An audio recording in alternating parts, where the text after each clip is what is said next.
When I was a kid, I was wondering kind of what's the meaning of life? Like, why are we here? What's it all about? And I came to the conclusion that what really matters is trying to understand the right questions to ask. Welcome to Busy Brain Club, where thinking is free and we should do more of it.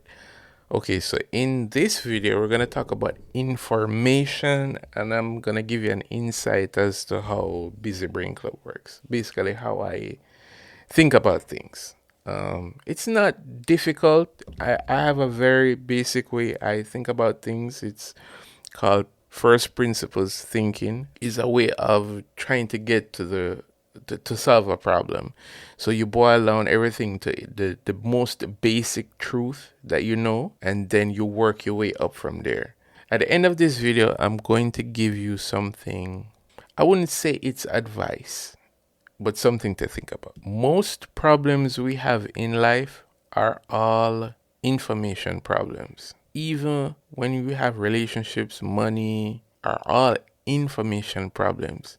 Sometimes you'll hear physicists talk about it. If you're in their camp, if you're in like a government's camp, they call it intelligence. People who talk about other people, who kind of gossip, it's all the same. It's all a bunch of information being exchanged. This might trigger some people, especially if you got cheated and you haven't gotten over it. But hear me out. The events are happening without your knowledge, and in your ignorance, all is well. As new information arises, which is the text messages and so forth, you have now gathered enough information and realize that how you have perceived the situation is incorrect. You don't have a loving husband anymore or a loving wife. You have a cheater. And then every decision you make thereof will be based on the current information. Now, I'm not going to tell you what to do in your personal life, but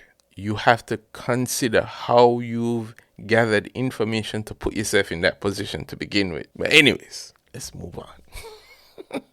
To combat making bad decisions in life, you have to ask the right questions. And I ask myself these two questions all the time. How much information do I need?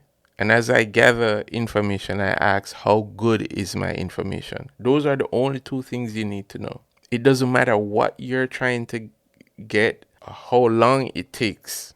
Those are the two things you need to know. How much information do I need? And is the information I'm gathering correct? Don't make the mistake of making decisions on a lot of information. A lot of information doesn't mean you have good information. If most of the information you have is bad, you will always make bad decisions. It is better to have a little bit of good information than a lot of bad information. If you consider someone for a relationship, right? Like I give the example of the cheating wife and the cheating husband. Let's rewind to the beginning. You can get caught up in all types of bullshit information, like a person's career, zodiac sign, religious beliefs. All of those observations that is related to those things are irrelevant to a person's character. And a person's character is the single most important thing you need to know. Everything else is window dressing, or what I call bad information. There are four things I think you should consider first. Their mood, temperament, get some information on childhood memories, their association, and conflict resolution. This is in no way a comprehensive list, but if you gather information, it'll be a good start. Gathering information doesn't always mean direct questions, and I think that's obvious. Guide conversations in these directions by telling stories, and you could tell your story. Okay, and finally, I'm gonna give you something to think about. There's a thing where everyone says, I hate a liar, or they dislike people who lie. Like, if a person says they hate liars, I have a different take on liars, and I want you to hear me out. People lie for different reasons. I'm not concerned about whether you lied to me.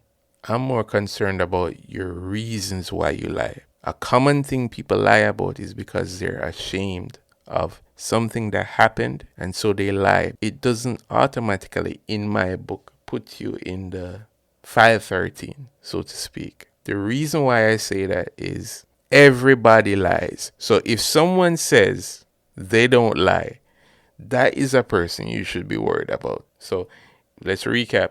How I assess things is, first I need to know how much information I need. And two, is the information I gathered good? And the final premise is a little reasoning exercise about liars and how you classify them, because everybody lies.